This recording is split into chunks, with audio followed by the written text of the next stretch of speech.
Hello दोस्तों, यहाँ तक क्वेश्चन 3 का खत्म हो गया है। अब 3 के गा से स्टार्ट करना है।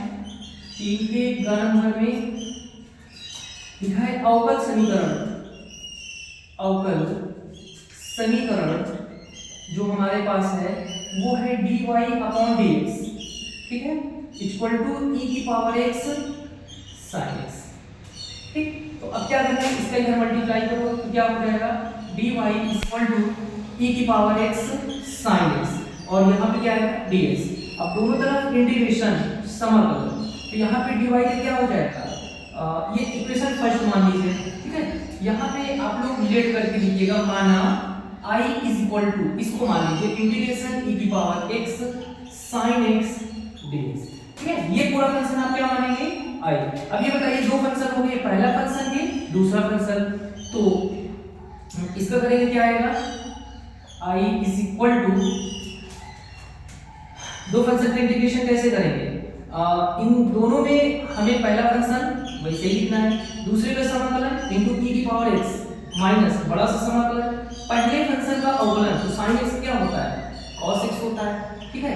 पहले का अवकलन इनटू दूसरे का समाकलन इनटू e की पावर x हो गया, कोष्ठक 1 आगे dx, ठीक है। अब देखिए I is equal to e की पावर x पहले लिख लो sin x, ठीक है, माइनस, अब आप ये बताइए दो फंक्शन कितने बन गए, पहला फंक्शन की दूसरा फंक्शन, पहला हो गया दूसरा हो गया, तो माइनस के बाद एक बड़ा सा अब ब्रैकेट लगाइए। दो फंक्शन का कैसे करते हैं इंटीग्रेशन, कि पहला फंक्शन वैसे ही लिखते हैं, दूसरे का समाकलन e की पावर x हो जाएगा माइनस, ठीक है, बड़ा सा समाकलन, पहले का अवकलन तो cos का क्या होता है माइनस sin x, तो माइनस sin x, पहले का देखिए दो फंक्शन में क्या होगा, पहला फंक्शन दूसरे का समाकलन माइनस बड़ा समाकलन, पहले फंक्शन का अवकलन तो माइनस आएगा, दूसरे का समाकलन e की पावर x हो गया, उसका उसके आगे dx लिखा, ब्रैकेट बंद कर दिया। अब आप ये बताइए I इज इक्वल टू क्या हो गया, e की power x sin x, minus के अंदर मल्टीप्लाई करेंगे क्या होगा, माइनस e की पावर x cos x, ठीक है। अब ये माइनस यहाँ से जाएगा तो प्लस करेंगे, लेकिन बाहर वाला माइनस क्या करेंगे, इसको माइनस, और ये पूरा आपका क्या है, ये पूरा आपका क्या है e की पावर x समाकलन sin x, ये पूरा आपका I है। यहाँ पे क्या लिखेंगे I इधर जाएगा क्या होगा 2i इक्वल टू, दोनों में कॉमन लेंगे e की पावर x, क्या बचेगा sin x minus cos x, ठीक है। तो अब ये बताइए I इक्वल टू क्या लिख सकते हैं, तो I इक्वल टू होगा 1/2 e की power x sin x minus cos x, ये I की वैल्यू, यही वैल्यू जो यहाँ पे माना गया है I के दर पे, अगर इसका इंटीग्रेशन करोगे तो क्या आएगा, dy का क्या होगा y इक्वल टू, ये पूरा I माना गया है, ये पूरा I माना, तो I के दर पे क्या आ गया हमारा 1/2 e की पावर x, ठीक है। आगे क्या लिखेंगे sin x minus cos x, तो आपका ये y इक्वल टू इसका आंसर आ गया। बात समझ पा रहे हैं कैसे किया गया, एक बात देख लीजिए, dx को इधर मल्टीप्लाई कर देंगे तो dy इक्वल टू e की पावर x sin x है, I इक्वल टू इतना मान लेंगे, इसका इंटीग्रेशन करेंगे तो ये आएगा इक्वल टू 1/2 e की power x sin x minus का, तो यही I की वैल्यू को यहाँ पे रखना है, लेकिन इसका पहले इंटीग्रेशन करेंगे तो dy को क्या होगा y, और इसका इंटीग्रेशन तो I बराबर जो माना गया वो चीज यहाँ पे रख देंगे, ठीक है। तो ये आपका पूरा कंप्लीट हुआ, तो ये दो का गा नंबर हो गया है। अब दो के घा में आते हैं, ठीक है, इसको हटा देते हैं।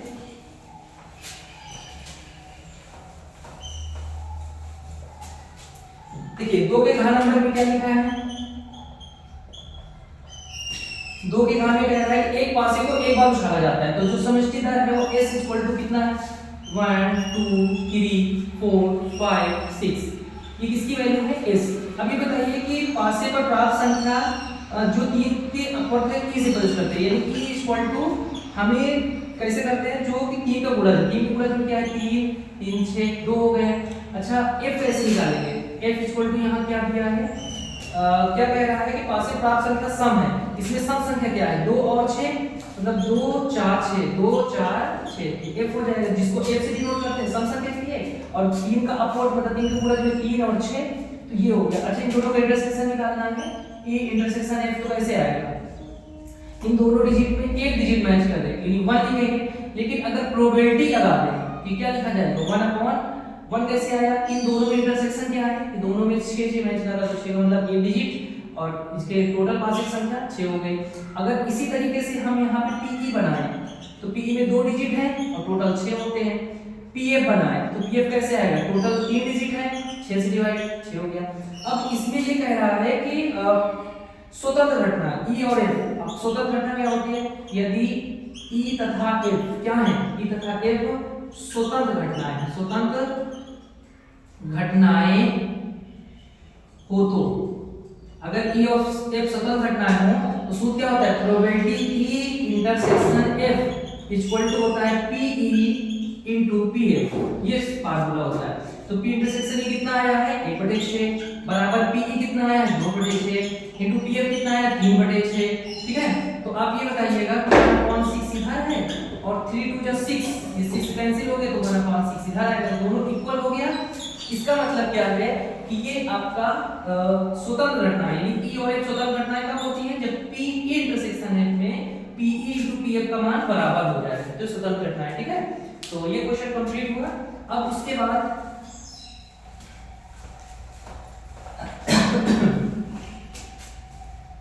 इसके बाद हम लोग चलेंगे 4 की खाना करने।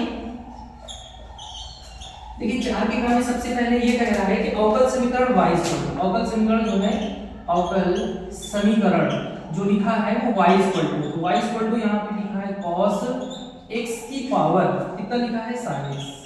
ठीक है, अब आप ये बताइए x के रिस्पेक्ट सबसे पहले हाँ ये पावर को हटाने के लिए क्या करें, दोनों तरफ दोनों पक्षों में क्या लेना है, दोनों पक्षों में लॉग लेने पे, लॉग लेने पर दोनों पक्षों में लॉग लेंगे तो y क्या हो जाएगा log y होगा कि नहीं होगा, इक्वल टू। अब यहाँ पे क्या आएगा, लॉग लेंगे तो क्या आएगा, पावर पहले आएगा यानी sin x into log bracket में cos x। ठीक है, और इधर क्या है, इसको क्या बोलते हैं log y, तो यहाँ पे इक्वल टू है तो log y बराबर sin x into log cos x।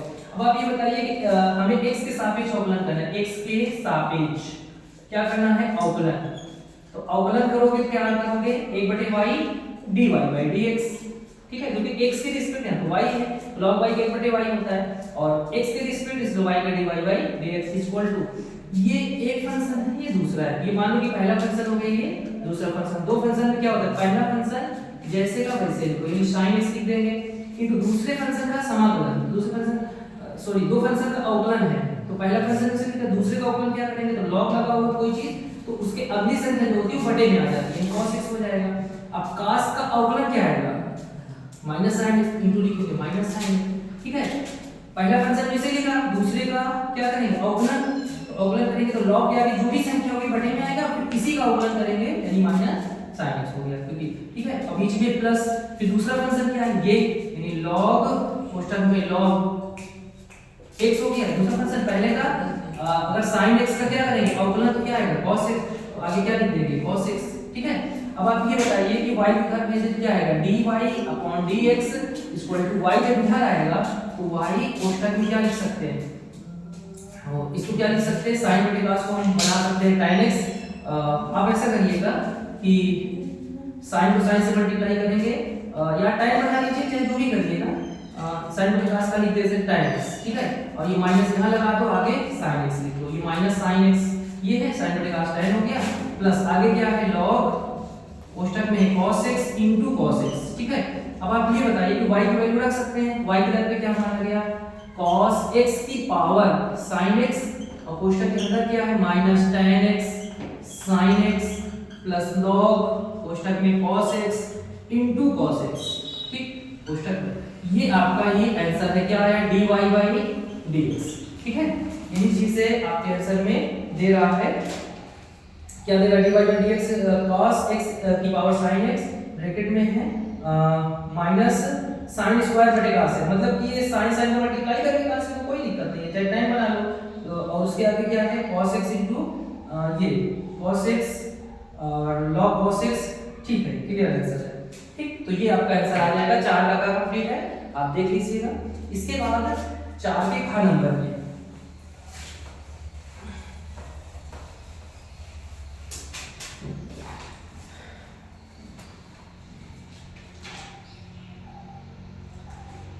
अब यहाँ पर जो है 4 के खा के क्वेश्चन नेक्स्ट वीडियो से बताया जाएगा, 4 के खा याद रखिएगा। ठीक है।